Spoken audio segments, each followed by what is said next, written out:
I think we're up and going. Hopefully, let's see. Oh, wow, a bunch of comments already. Hello, hello, good morning. Can everyone see and hear me all right? 5x5. Mr. Landfill, welcome. Good morning. Hey, Verna, good to see you. So I think Casey's watching this morning. I told him he can pop in, but now that spring's coming around and all that, we'll be doing more of that. So let's see. We got Willie. This is hot. Hey, Willie, cheers. Verna's cookies turned out great. Awesome. That does sound fantastic. Hey, CDB. Good to see you. And we got 5x5. Catching up a little bit. Casey's not here right now. He's watching. Morning, y'all. Good to see you. So glad everyone is here. See if you know me. Welcome back. If you're watching in replay, like a lot of people do, my name's Matt here with Grafted Branch Homestead here on our small urban homestead where we are doing the things. And today's live stream is plants and fiction. And we'll get to that. But got a few things I want to do today, and I kind of like to lay that out right away so you know what to expect in today's stream. I plan on it going anywhere from 30 minutes to an hour. That's kind of always the plan. Cheers. And so that's the plan. We're going to start off here a little bit. I want to show you some of the new things here. I want to give you some updates on our baby chicks you may hear in the background that I keep looking over. A little bit on plants, just kind of show those real quick, what's going on, what we're getting planted, and our timelines there. So with that said, then we will head out to the greenhouse. I want to show a little bit of plants out there. We're going to talk a little bit about hardening off your plants. And then I have a little bit of fiction I want to get into. And so I have a story to tell today for anyone that wants to stick around. That should be fun. So first of all, I got to talk about something really quick here. So what's been going on with me recently a little bit, I've been kind of hit and miss. This time of year, I always have a little bit of a drop off. This year was a little bit particularly hard just because I'm going over the hill in a couple days here. And kind of took this birthday a little bit tough, but that's all right. I think I've officially come out of my midlife crisis, hopefully. I have a lot of renewed energy and passion and ideas and things I want to get going, both with the business, with the YouTube channel, and in my personal life as well. So hopefully that happens. You are still young. Yes, I feel like it now. I don't feel old anymore. So I am revitalized and ready to go. But something happened. Something happened. And it may have something to do with it a little bit. I'm not sure. I haven't bought the Harley yet. Oh, man. I would kill myself on a bicycle. You hit yours at 25, not a crisis since.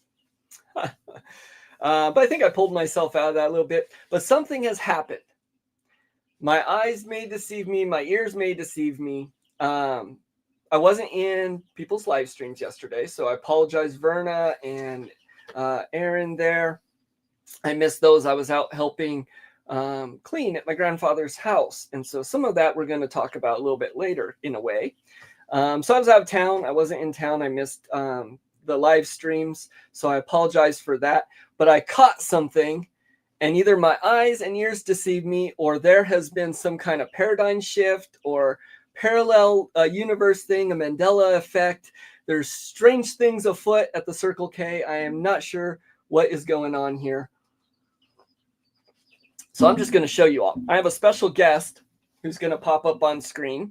Now, this guest does not know he's popping up on screen and giving a special announcement, nor do I believe he's even in my stream this morning. So, against his will here, I'm going to play something because I came across something and there has been some sort of weird shift or something happened. So, as everyone in here knows, I believe, I like QuailCon. QuailCon and Homesteading Convention is awesome. But Zach Green, who heads it up, is not doing it this year. He has too much on his plate this year going on. And so it was canceled for the year. And I was kind of bummed about that. And I was making some jokes that we'll just hold it over at Aaron's place this year or do something close. And something's happened. There's been some kind of shift here. So I got to play this. First of all, I'll welcome Aaron to the stage against his will here.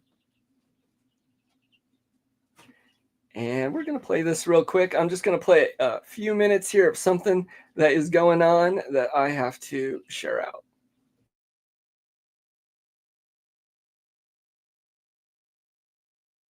But this is something that we're going to do as Quail Depot. It'll be our big big shebang. So let me add this guy to the stage. Let's see. Let me get my face out of this. So Gulf Coast Homesteading Convention. It'll be sponsored by Quail Depot, Seals Family Farm, Sagitros Family Farm, Feather Connections Homestead in Provo, Utah, and Timber Ridge Quail Farm in Albert, Texas. So it'll be a fun-filled weekend of homesteading classes. We'll have some different workshops. We'll have multiple vendors selling quail cages, homemade products, vegetables. We'll have raffles. We're gonna have a ton of kids activities. So we're kind of scheduling everything right now. We're gonna have camping available. I think Shane said he's gonna have running water at the campground, and I don't see a reason why it wouldn't be like handicap accessible. When we're scheduled to portalets, we could make sure we have one of them for anyone needing assistance with that. As everyone knows, I usually attend QuailCon every year, which, you know, most of the people with Quail Depot go every year. Everyone has went, and they're not having it this year. We kind of jokingly say, well, let's do something, and here we are. We are going to start selling tickets May 1st. It'll be available on my website and everyone else's website. It'll be linked to mine.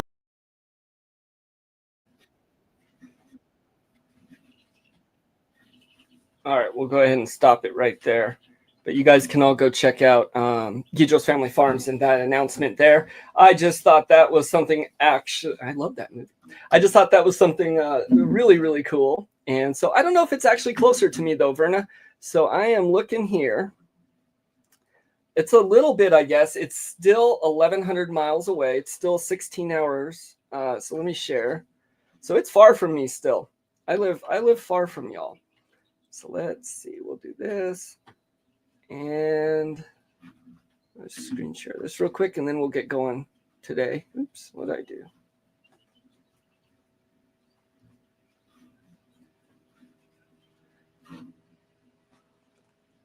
Yeah, you can see there. It's still it's a trip. That's definitely a trip. Texas is huge. All right, there we go. Sounds amazing. It looks cool. It's in Louisiana this time. So something to look into. I know I just saw it and kind of got excited, but I wanted to mention that. I thought that was pretty neat there. And so I'm going to go ahead and I'm going to grab the camera and hop over and show some of this stuff behind me really quick. And only 2 states away, Steve. Yep. I'm just going to show some of this stuff behind me a little bit, show some updates on my plants and baby chicks here. One sec. Verna says it's in the bayou. Never been. I've driven through, but so here are some plants. We got lots of little starts. The light looks like looks funny there, but a whole bunch of little guys. There's ones in the back there too. You can see on this other shelf. Whee! Sorry if I make you dizzy. And sound maybe get kind of funny for a sec, but will this reach? So we got some little plants here. Most of the plants are outside hardening off actually. I don't know if this is going to reach. I'm going to have to do this. Let's see. Y'all are going on an adventure. One sec.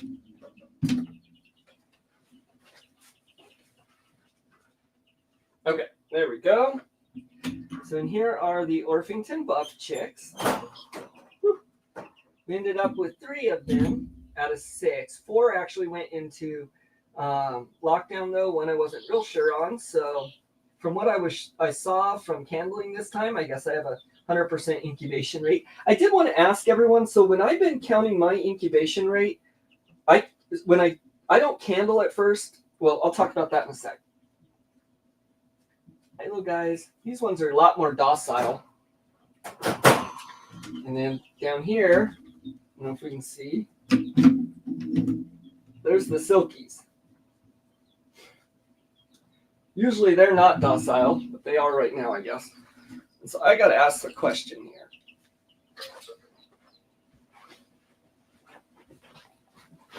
There we go. Ooh, sorry.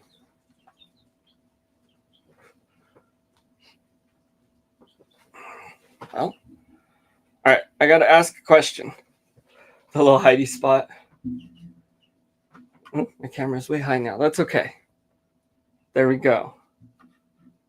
I'm gonna add that one too. So I got a question for y'all. When I get eggs, either in or collector, whatever they may be, I take them. I don't handle them right away. I take them. I put them all in the incubator. I just kind of really started candling more than I had been at point of lockdown. And so when I had been counting my hatch rate before, for example, if I get 60 eggs, I put 60 eggs in the incubator.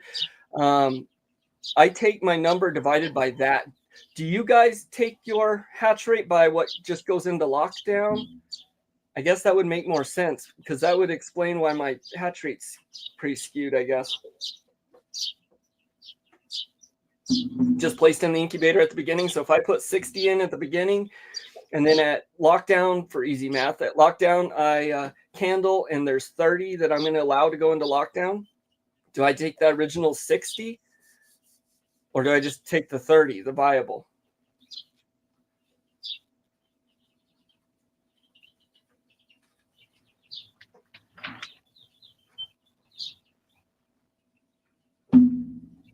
Because if I take what I get originally, my hatch rate's pretty bad. But when I do candle, I notice some of them just never had anything going on with them to begin with. What you said. All right, yeah. So I just need to work on my hatching rate, I guess, the viability of some of the eggs. All right, no problem. So we're going to go ahead and I am going to move to outside. And I'm going to show some of my plants out there. We're going to talk about hardening just for a minute. And then I got some storytelling. I'm going to talk for a quick second about my grandfather because it has to deal with my stories. And then I have a story to tell. So I've mentioned a few times, but I'm actually, I lost connection. Am I back?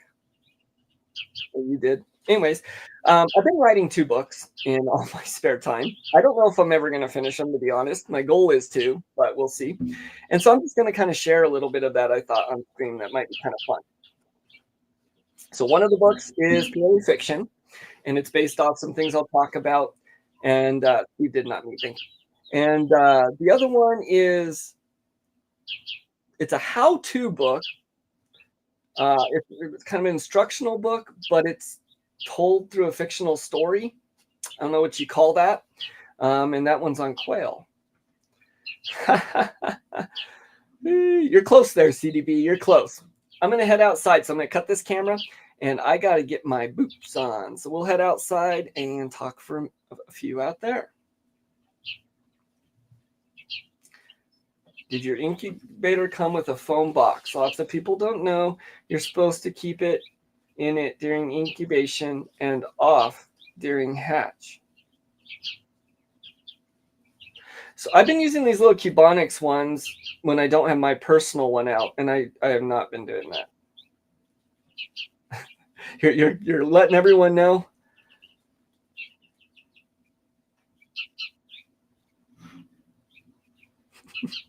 All right, let me hop over here. I'm going to cut this real quick. Oh, before I do, I want to play something. Again, with me getting back on track, hopefully here, and out of my funk, I do want to get YouTube back on track as well. I tend to get off track a lot, but we'll get back on. And with that, I am hoping I can talk Spicy Mama onto hopping on stream with me next Sunday. That is the goal. And I have a special toast to toast planned. that we kind of been planning for a while. So I'm just going to play this as an advertisement, I guess, kind of.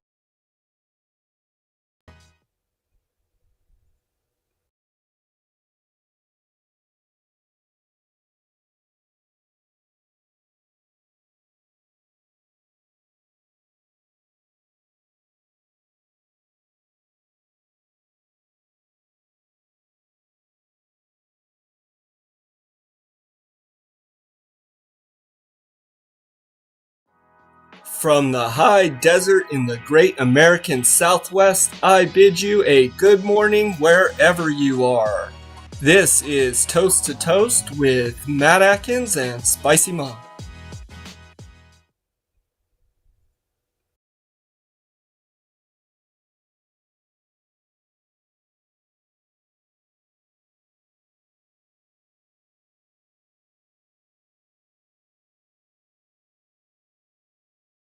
All right, there we go. So that's our little commercial. Hopefully next week we will. That's the plan. Is I can talk her into doing a little cooking segment. Hey, Nikki, good to see you over at Short Pickens. Headed to Grandstands flag a football game, but definitely wanted to stop by. Well, welcome. Thank you for stopping by. Appreciate that. Cool. We're going to switch feed and hang tight.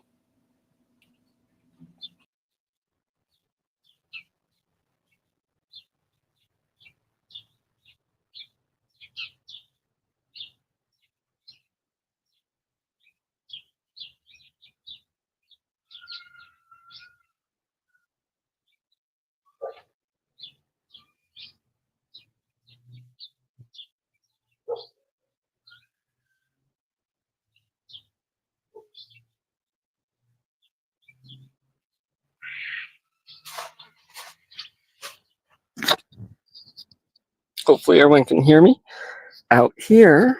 Touch my mic.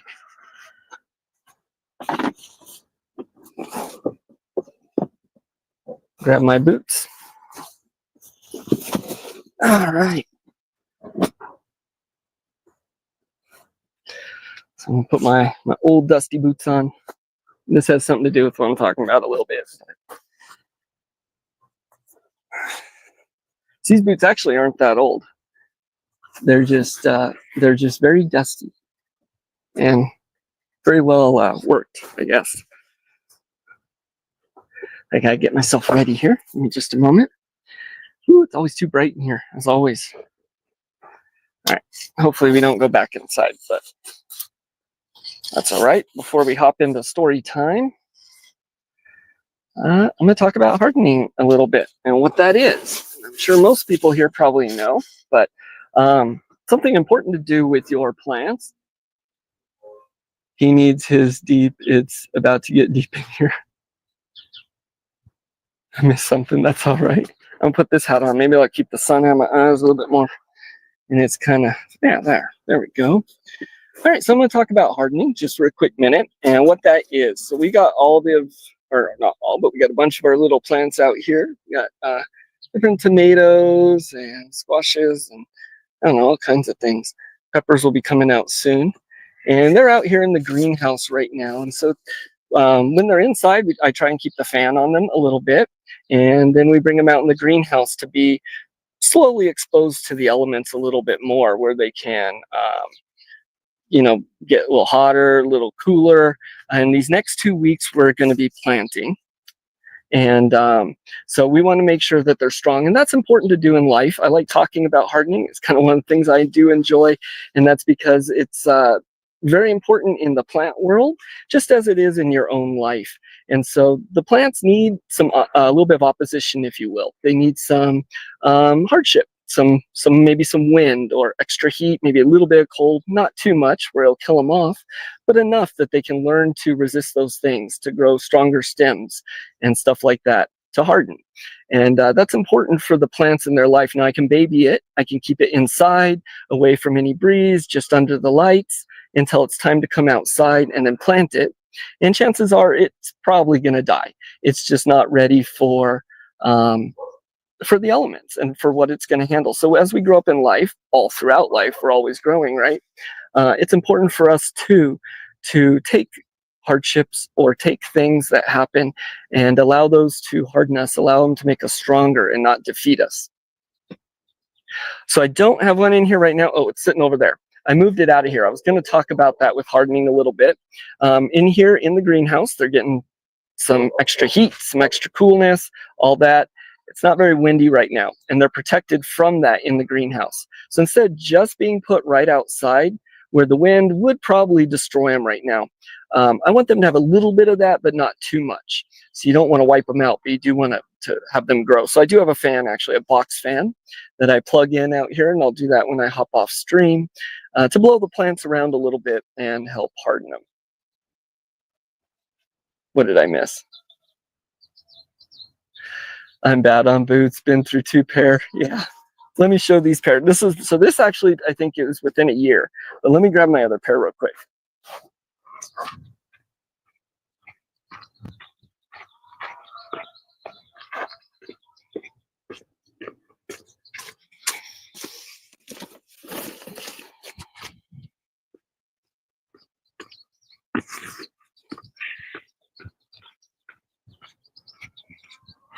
Let's see, here's last year's pair. I believe it was last year, right? So these ones have seen better days for sure. Yeah. So New Mexico, back to planting a little bit. New Mexico is kind of interesting. So the United States, hi Sogo. You gonna say hi? Come here. Say hi real quick and then you gotta go. Okay, go on, bud. So the United States has, you need to get down. I'm talking. Thank you. The United States really has 7 different geographical zones or type zones. And New Mexico itself has 4 of those zones all within itself. And so our climate is very diverse and changes quite a bit. And so for us, we're between 7A, 7B, that kind of shifts around. Planting season outdoors without needing extra care, besides the little bit of hardening they've gotten, happens about April 15th. So in these next 2 weeks, the plants will be coming out. Well, in this next week, the plants will be coming outside in the day and then inside at night in the greenhouse here to help harden them off. In that last week, though, even though we still have a frost coming, they'll be staying outside at night. And I'm probably going to be battling those few things I did in the fall to kind of help create a little bit of heat in this greenhouse at night. We'll start off, I do want to say, with a sacrificial plant or 2. I've done one already, and as you can see, it was sacrificed. So one of these that I've been hardening out here that I have a bunch of, I will leave out overnight first before I do all of the plants, just to make sure it's not going to die. And then we'll be slowly leaving them all out. They'll take a week to 2, somewhere in there, and then they will be planted outside. All right, cool. So that is hardening. Now, boots a little bit. So I talk about boots in my fictional story. The character talks about boots a little bit, but I want to show something I have here. So today, I am talking about my grandfather a little bit. So he passed away not too long ago, but my grandfather was an amazingly interesting man. He truly, not even exaggerating at all, was the real life Indiana Jones. He was exactly like him. He was a school teacher, a mayor, an anthropologist, an optometrist, a magician, an archaeologist. He was always running off on the treasure hunts and expeditions and things like that. So I'm going to, I don't know, I missed some stuff. They still have a lot of life in them. Yeah.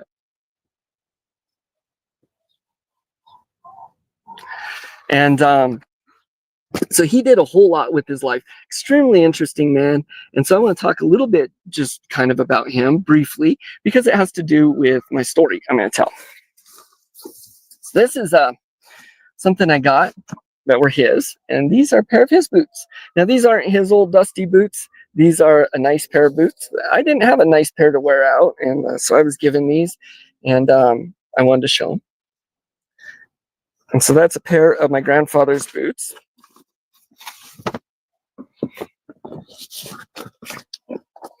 And then I want to talk here for a moment.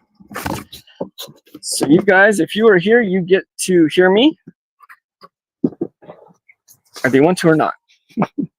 So I'm gonna move the camera around in a minute, but what I got here is I'm just gonna show some pictures just for a minute or two and talk. This is actually a book that my grandfather wrote on treasure hunting, the very best treasure hunting leads by Don Shockey there. And so we're gonna show a little bit of this. Can you hear the chickens?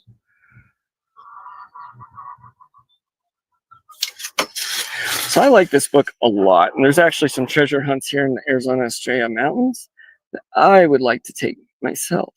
But okay, let's go. There we go. All right, cool.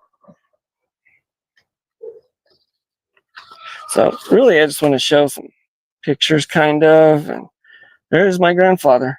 He was a lot like Indiana Jones.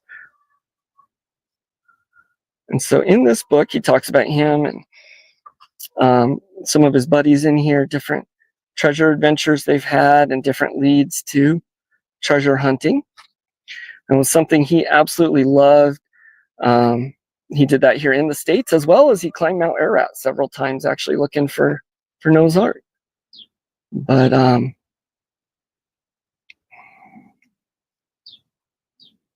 let's see. There we go. So we got some pictures I probably can't show on YouTube, but I am anyways. Different adventures he's taken. And so one of the things my grandfather did was he liked to tell us stories. And CDB on there, I think you got it right. But he loved to tell stories. And some of the stories he would tell us was about a little ant that went on adventures. And this ant was, I'm pretty sure it was my grandfather. But he was an Indiana Jones type ant. And he was always going on these adventures. And my grandfather would come up with the most elaborate situations he would get himself into and out of. And I thought they were really, really interesting stories. So I actually started a version of that, my own. And I have a couple stories. But with being over at his house, there he is there. And with being at his house and, I don't know, looking around and some things, it gave me an idea. So I'd been writing some stories, some Andy Ant stories, who I actually call Agent A, and getting those down. But I didn't have an intro. I didn't really have a way to introduce Agent A. And so with being there, I came up with some story I wrote, a chapter 1, I guess, or the first part of it. That was the part I was missing in my book.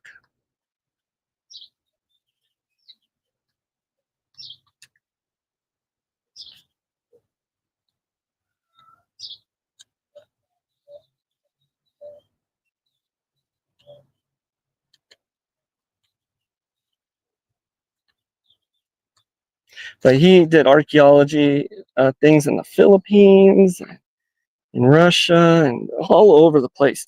Truly interesting man. Let me flip this back around.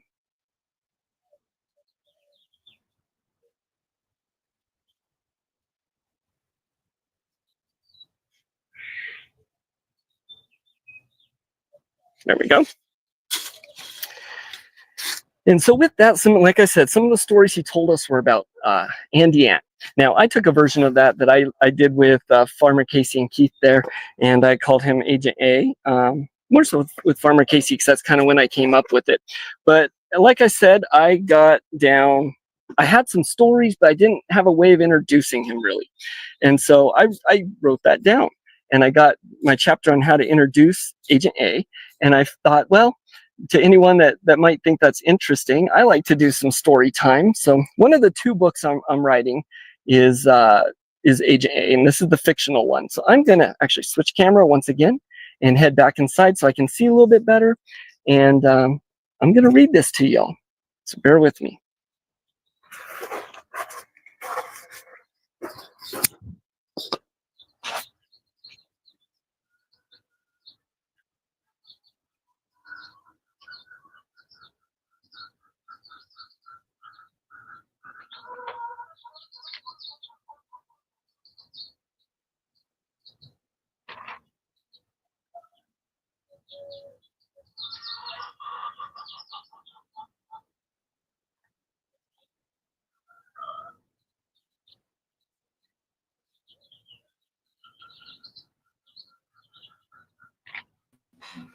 All right. That's much better. It's kind of hard to see out there. So I need to get the green fabric or the green net that you put on top to help with shade there. But yeah, I can see a little bit. He was amazing. Hey, Buster. Good to see you. Yeah, great memories. Verna's AFK. She'll be back. We'll give it just a sec before we start then. This is actually, there's Farmer Casey with him. And here he's showing stuff in his garden. So he loved the garden and do things like that as well. Now, the reason I talk about him today, and that is because of my story, like I just mentioned, and they kind of came from him.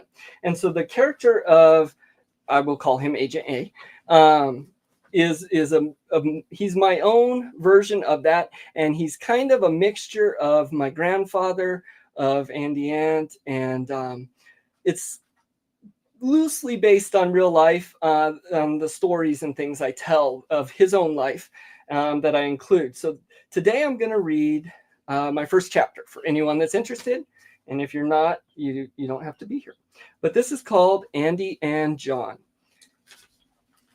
And so I will wait just a minute. Give her a minute, or anyone that wants to grab a cup of coffee or something. It's not very long. It probably take 5 minutes. It's actually just the first part of the first chapter. And then I hop into stories. But I kind of wanted to throw this out there. I don't know how long it's going to take me to finish the book, so I was going to read it, see if anyone has any interest in these stories, and if they do, then I'll just I'll continue telling them here. I had tried a year ago or so, 2 years ago, I think, when I was getting new on YouTube, and I wanted to do some storytelling, and I tried reading some. I recorded some videos, and my wife told me that's what they have Audible for, and that's probably copyright stuff, and I shouldn't do it on YouTube, so I stopped. But now I got my own stories, so we will tell that. So I am going to put the screen off of me, and you'll just hear me, and I'm going to read.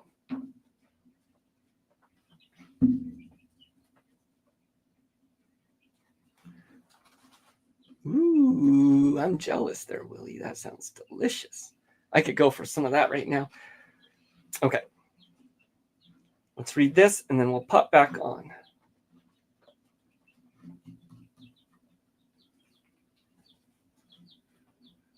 So again, this is one of my, while I'm trying to find this, 2 books I'm writing right now. One is a how-to fictional quail book, and if reading my stories goes good, I'll be reading that here too. But we'll start with this. Where is there it is. All right. And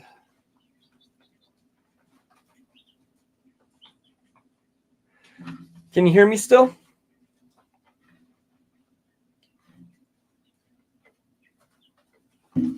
Ooh, chocolate walnut cookies. Yum. AFK, but still listening. Okay, cool. Sorry. 5 by 5. Thank you, Mr. Landfill. So here we have Andy Ant. This is my book called Agent A, and this is the first part there. This chapter is called Andy and John. So I'm not a very good reader, but we will try. Well, I guess 4 will have to do then. I mean, I don't like it. I'll try. It'll be a challenge, John said into the phone as he paced back and forth around the small cabin. The wood planks creaked under his old dusty leather boots.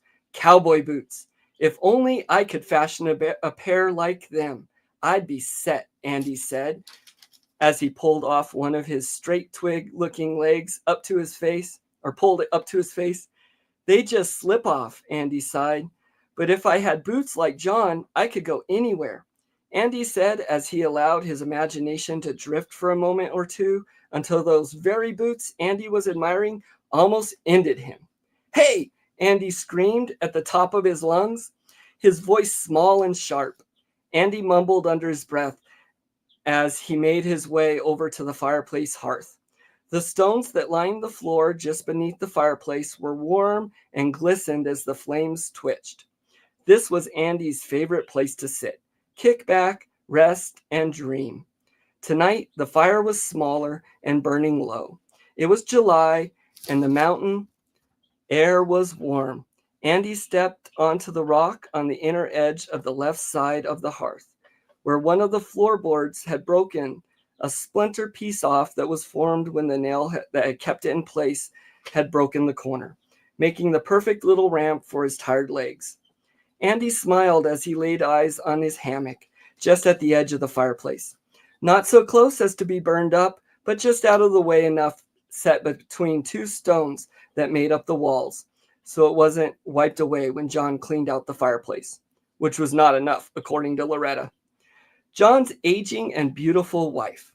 His hammock consisted of the back half of the backside of a grasshopper, hanging from what was left of an old spider web. Andy made his way over to it and removed his weathered hat from his head and placed it on a bump caused by a small imperfection in the stone, making somewhat of a small pillar, or in Andy's case, the perfect place to place his cowboy hat that he was so proud of. Andy ran his hand along the brim, remembering the time he first formed this little niche, this cozy alcove in the stone wall. A giant spider once had resided here. This was the proving grounds, the charcoal-stained battlefield of Andy's first battle, the battle that had led to Andy giving himself his alias, his secretive and adventurous name. That had been a tough battle, a huge milestone for Andy. He remembered as he threw his leather satchel from his shoulder towards the hammock, stopping only while being snagged by the web attached at the ends of the shell to the stone on either side of the alcove. Andy sat down in the shell and threw his legs up and onto the side in a reclining position, crossing his feet and shaking them, imagining a dusty pair of cowboy boots on them, a pair just like John. He thought and smiled. No, we have to go in. He thought and smiled. Excuse me. No, we have to go in that time frame. You can't adjust, John exclaimed. Look, just make it happen, Larry, okay? John said as he hung up the black plastic phone on the wall next to the iron stove. Big Bertha, Andy thought and watched. John loved that stove. Andy smiled. John was not only Andy's hero, but also the most exciting person in this little ant could have. The pleasure of being, this is handwritten, so. But also the most exciting person a little ant could have the pleasure of being around. John was in his early 50s, tall and slender. His short, fine salt and pepper hair waved in a mess that suited him, as he also pulled off his hat from his head and hung it on a hook on the wall next to the door. Andy had fashioned his hat to look just like John's hat. John turned around quickly and jumped slightly in the air while running his hand down his beard. John's eyes glistened. Loretta knew that look, and she caught it from across the small cabin. She pulled an old tin of coffee from one of the shelves next to the iron stove. Loretta was beautiful, a woman in her later 50s as well, with beautiful graying hair kept wrapped in a bun on the top of her head most of the time. Loretta adjusted her glasses. Who was that, John? She asked. Even she knew very well that John was planning on climbing again. Come on, Loretta. You heard the news the same as I did. You know that there's no way I can miss this opportunity. And plus, it's almost a year out still, John said, half excitedly, half sheepishly. I don't know why I put up with you, Loretta said, as she took a heaping scoop of coffee out of the old tin, pouring it into an old metal kettle and moving it across the small room to John to hand it to him. You know very well why. You love every minute of it, John said playfully, taking the kettle in one hand and leaning over Loretta to try and steal a kiss. Ew, your beard, Loretta giggled and pulled away. John's beard was long, wiry, but not straggly. It was mostly gray, but with a thick whitish stripe from graying through the middle of it, just off to the right side. Plus, where else would you get these great stories from? John exclaimed, and took the kettle over to the corner where a 5-gallon glass jug of water sat atop a wooden contraption that John had built to filter the water.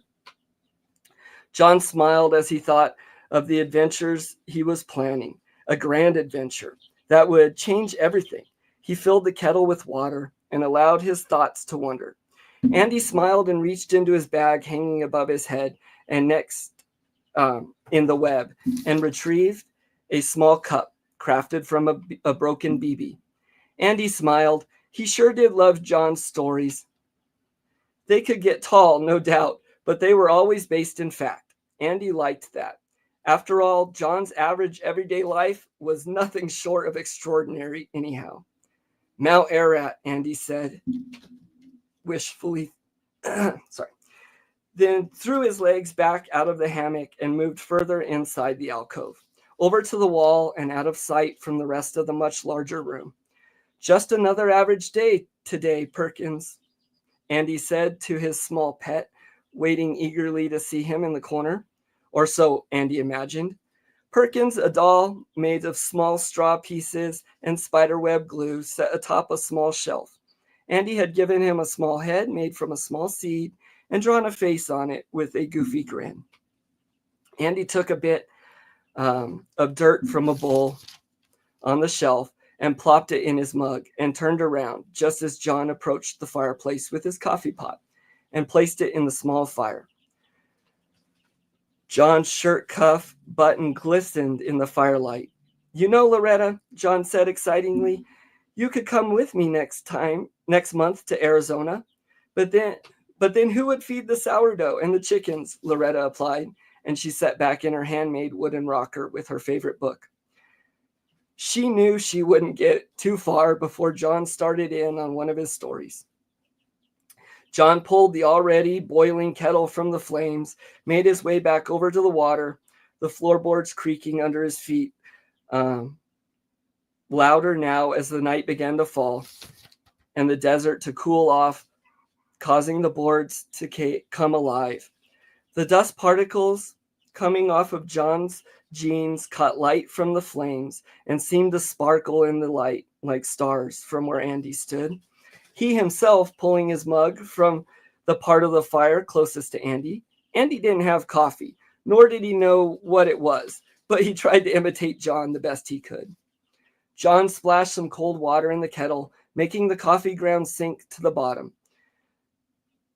So he could pour off the coffee and retreat to his chair, another wooden rocker that he had made with his own two hands. Just as with most everything in this small cabin, and even the cabin itself was built by John years ago. Andy sat back in his own small chair that he himself had made, as with everything Andy had. Andy is an ant. There's no store for ant-sized items, after all. You remember when I was in the Philippines on that dig? John asked, sipping his coffee, rocking slowly, staring into the fire. Uh-huh, Loretta mumbled, still reading her book. Did I tell you what we saw when we scaled the side of Mount Apu? John asked. Loretta paused in her book. She knew very well that John's stories, while could be tall, had much truth to them. For John was a man of many talents. A teacher, an optometrist, a magician, a homesteader, an archaeologist, and so much more. And his wonder for the world all around him kept him alive. John was going on adventures constantly that took him the world over. Mount Apu, Loretta said with an annoyed tone. Andy cringed slightly behind his cup. Andy remembered that John had specifically told Loretta he would climb to the cave above the dig site on the side of the mountain Apu. What Agent A had seen, what Agent A had seen. John said, sighed, and chuckled. Do you think I'm stupid? Loretta said.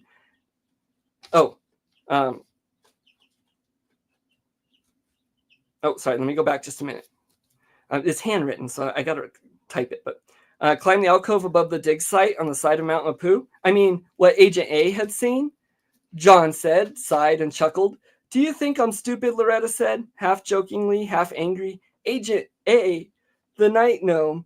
I know it's all you, John. Ah, yes, the night gnome, John said, sidetracked, took a sip of his coffee and stood, stretching, kicking at nothing, slightly, and pulling his pants with the other hand. John walked over to the wall and grabbed a log from it with his free hand, turning back to face Loretta in the dim, vividly glowing light. You know the night gnome is a funny little creature, John laughed. Always eating cheese and sweets when we sleep, John said, raising himself up onto the front of his feet. Andy laughed, for he knew John's secret, but he loved the game that John played with Loretta. Andy chuckled and allowed his eyes to close, his imagination to take hold. Mountain climbing, Andy said gently. Well, let's go, Andy half smiled and out of a happy sigh said, knowing that this year would hold more adventures than he could imagine, and he drifted off to sleep.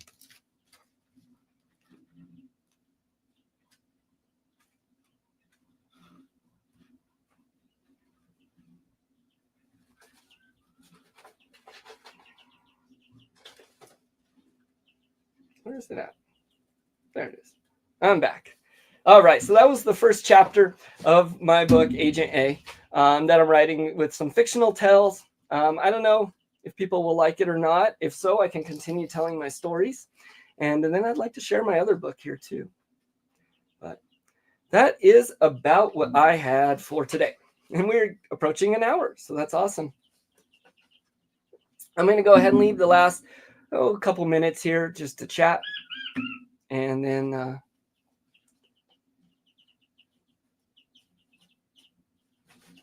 she says, and you loved it. Okay, good. So the first adventure he goes on is in the mountains. It's actually in the Sandia Mountains here, though, and it involves a plane wreck. And then the second story involves a tram. So there's a whole lot to get him to the mountain there. Yeah, hopefully.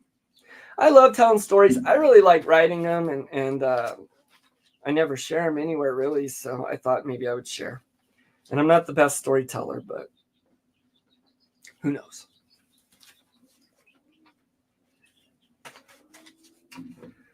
So what do you guys got going on today? It's a beautiful day today here. It's supposed to warm up pretty hot. I got work a little later. When I hop off stream, I'm going to be replanting some of those tomatoes into some slightly larger pots.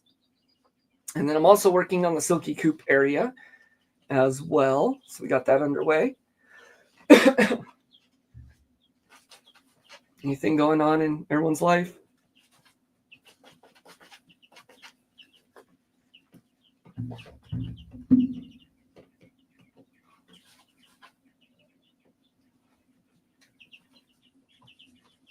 Nope, not much. What do you got going on, Willie? Are you still in here? Oh, rainy and possible storms there. So you're going to clean house and bake cookies. That sounds like a good day.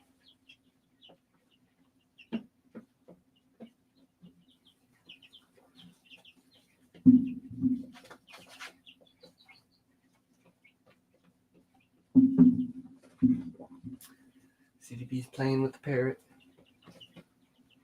I'm going to grab a little chick. Ooh, look at my avocado tree. It'll be going outside in a couple weeks, probably the end of April.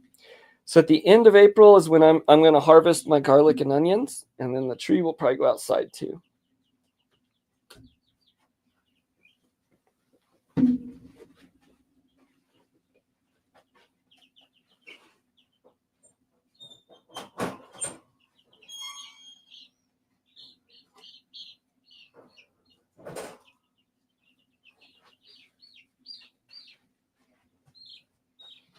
This here is a little buff Orpington chick.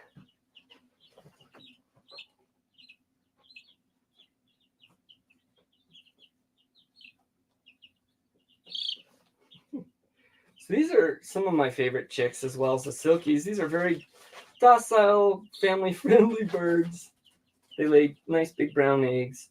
I can't find them anywhere, even ordering until like August. but I got some eggs. And so I got 3 more, so I have 4 now. And we're hoping for roos.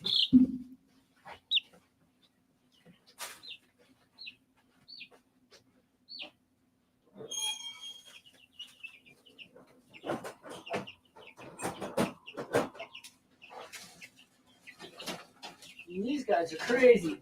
Come here, crazy. I want to show you up closer.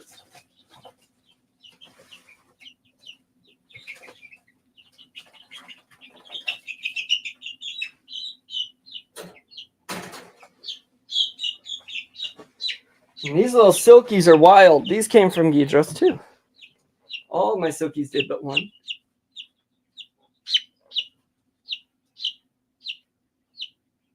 I like silkies. They look like little Muppets.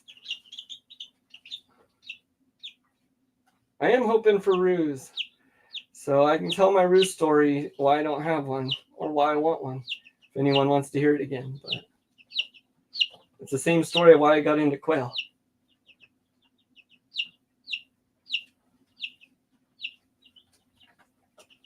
Do you think that when Matt finishes and publishes, I'll remember the little people?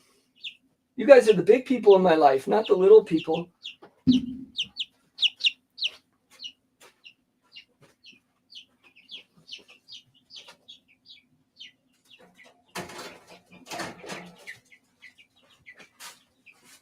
So I've always liked writing a little bit, never been very serious about it. I think it's fun. I decided to move a little bit more on getting books out, actually because of something Papa Pepper said. And originally it was from a monetary point of view, but he was talking about how to make money on your homestead, how to keep going. And one of the things he had mentioned was, now everything's multifaceted. Of course, I like to get info out there as well. But he had mentioned that one of the things he does is you can put some books out there because you put that effort into it, really hard once, and you get that written, and then that can be passive income that whenever they sell or whatever it comes in. So you get a couple of those out and some other passive means to help fund the homestead. And so that's where that talk started from. And I thought, well, I like writing stories, and I've done some of that. And so I've been writing them. It's, as with everything in my life, organizing that and editing it and getting it in a book and actually doing that. Although a goal this year, we'll see, is fun. But yeah, so maybe the fictional one's just for fun, but the other one, the quail one, is a fictional story told by Lily the Quail. And I don't want to give the name of the book away because I think it's a really clever name, but Lily the Quail, and it brings the fiction and the how-to instructional side together in the title. I won't go, I'll save that. But it follows Lily the Quail and her experiences here on the Grafted Branch Homestead, more specifically her experiences in the Quail Shack, because Lily the Quail has a lot of adventures, but she doesn't really leave the Quail Shack. And so it's through her point of view on what's going on and how to take care of quail, how to raise quail. What? Oh, I'm guessing that's Willie stuck in the kitchen again. Oh, deviled eggs. Ooh, I love deviled eggs. Yep. Get your hand slapped. That's funny. Sunflower Mama.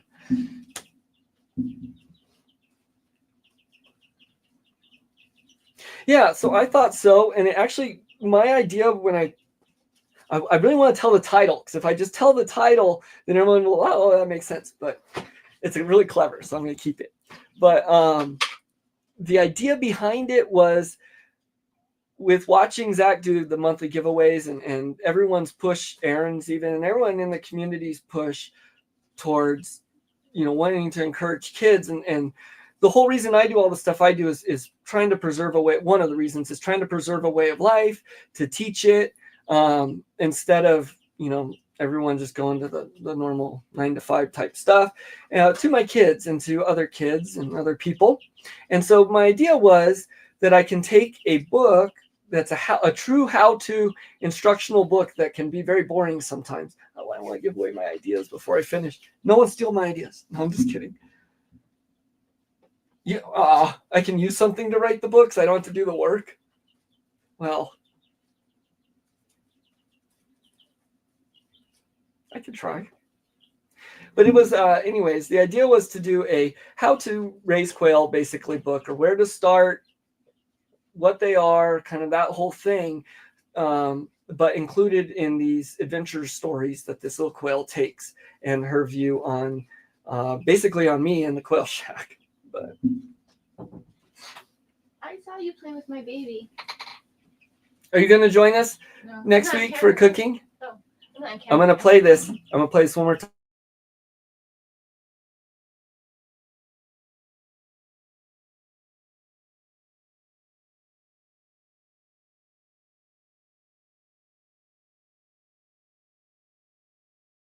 You're not on camera. Just watch. This is what we're going to do next week, okay?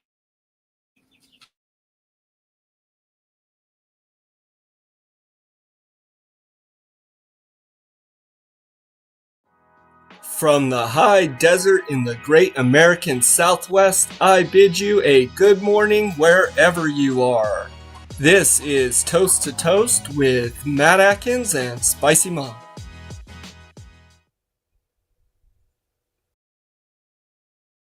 Segment next Yes, week? that was me telling you you're coming on with me next week to What do kind Toast of to Toast pie? again. So, Because I have a recipe okay, for maybe chicken. we won't. Don't say yet Oh, because we have a couple ideas, Uh-huh. and so we'll confirm that. But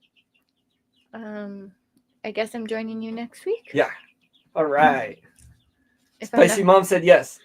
I wouldn't say I said yes. You just told YouTube that I'm doing it. Did not agree. Oh my goodness.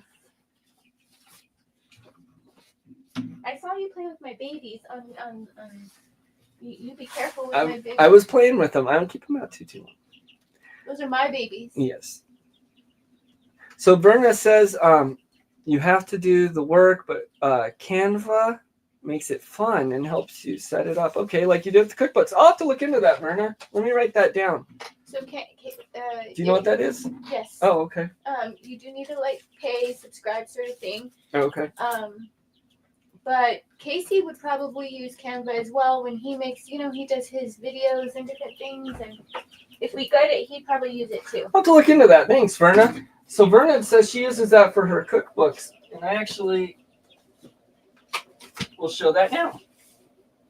So one of the computer's acting weird. One of the questions I actually get asked a lot when I talk about quail and stuff is, how do you eat them? Like, how do you cook them? What do you do with them? I'm sure everyone gets those questions. Well, if you guys are unfamiliar, Verna actually put out some cookbooks that you can get. And I've printed mine off and put it in this nice binder. I have two of them. This is Quail in the Kitchen 3. Everything pickled. And then over here, I believe, is Quail in the Kitchen 2. I have here. And this is just filled with recipes that Verna put together. But that's actually the first one we made by PJ. That was the quail egg cornbread. But just look, sourdough skillet pie. Ooh, babe. Quail tacos.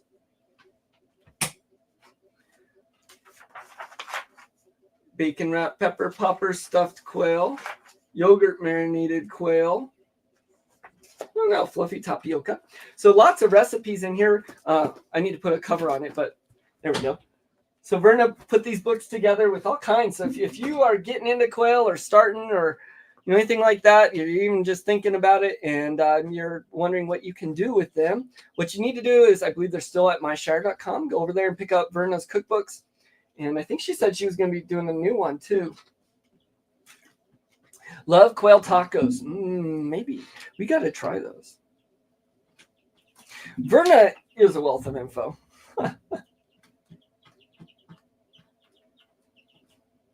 We ain't just YouTube, we're family. Can you hear that computer? This is my dying computer. My son uses for Minecraft. We love Spicy Mom. We do. Yeah, we do. We need more spice. I will tell her. Oh, geez. I want seeds for the toothache plant. Y'all got to keep reminding me. Oh, man, I was supposed to send those to Verna, too. Oh, jeez. All right, I have time this week. They'll get out this week. I said that before, I know, but they will. Willie and Renna and I will rush those to you. Sorry, shake. There we go. Okay, yep, toothache. We got to get them. We'll get them to you.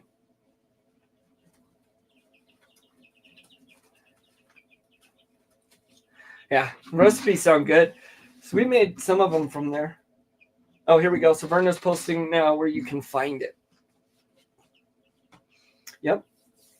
So I think kind of if you're thinking, if anyone out there watching this is in the stages where they are thinking about quail, or maybe you talk to people and they don't have quail yet, but some of the things I think that is a good idea to do would maybe be get the cookbooks, figure out some recipes first before you get the quail. What can I do with these quail? How am I going to utilize them? You know, that type of stuff. Do some research there. Then you get your quail, then you do a little research on how to take care of them. You know, what kind of enclosure you need, all that. Then you get your quail, and you're set. That's what you do. Ooh, what did you have there, Willie? I am always for seed swap.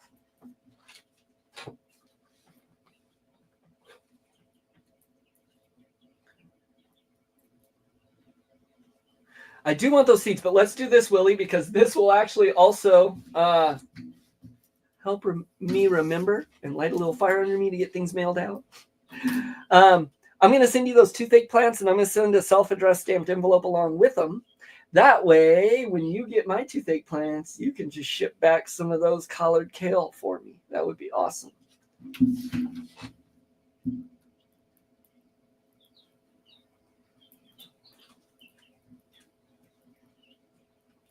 And we're just over an hour, so I am going to be wrapping it up today. I do got chores to do, and I got to get to work today. So with that said, I appreciate everyone being here, joining me, listening to my story, and me talk for an hour here. I'll hopefully catch y'all in your streams this week and be more of a YouTube presence now that I'm out of my funk. Y'all have a good one. Go out this week with purpose, do the things, and stay strong. We'll see you next time.